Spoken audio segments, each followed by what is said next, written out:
आपके routine report एवं cholesterol के रिपोर्ट नॉर्मल होने के बावजूद भी आपको हार्ट अटैक आने की संभावना क्या ज़्यादा है या नहीं, ये जानने के लिए मैं आपको 5 रिपोर्ट बताऊंगा।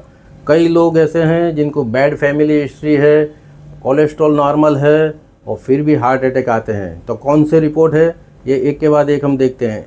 hsCRP high sensitive C-Reactive protein, वो ज़्यादा होने से ये पता चलता है कि हमारे अंदर एक इन्फ्लेमेशन चल रहा है, एक सूजन चल रही है और बहुत ही कम मात्रा में है, लेकिन वो आर्टरी में सूजन लाती है। इससे हमको हार्ट अटैक और CV स्ट्रोक दोनों होने का चांस रहता है।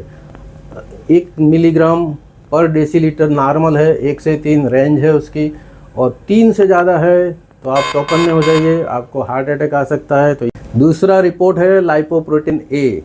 लाइपोप्रोटीन ए एक प्रोटीन है जो LDL कोलेस्ट्रॉल के साथ जुड़ जाता है और नलियों को ब्लॉक कर देता है। इससे हार्ट अटैक आने की संभावना रहती है, लेकिन ये जीनेटिक डिसऑर्डर है, इसमें दवाई ज़्यादा काम नहीं करती है। 30 तक का मिलीग्राम पर डेसीलीटर नॉर्मल है, लेकिन अगर 50 से ज़्यादा हो तो आप अपने डॉक्टर से मिलिए, वो आपको उसकी स्पेशल दवाई बताएंगे और लाइफस्टाइल मॉडिफिकेशन करना पड़ेगा। तीसरा रिपोर्ट है एपोलाइपोप्रोटीन बी, यानी Apo-B भी इसको बोलते हैं। एपोलाइपोप्रोटीन बी ये हर एक एथेरोजेनिक जो कोलेस्ट्रॉल है उसका मॉलिक्यूल है। अगर ये 90 से कम है तो ठीक है, 90 से 130 के बीच में है तो बॉर्डर लाइन है, लेकिन 130 से ज़्यादा है तो ये बहुत ही ख़राब है, इससे आपको हार्ट अटैक आने की संभावना ज़्यादा है। ये बताता है कोलेस्ट्रॉल LDL नॉर्मल होने के बावजूद भी अगर ये रिपोर्ट अगर आपका 130 से ज़्यादा है तो ये डेंजर है, आप अपने डॉक्टर को मिलिए।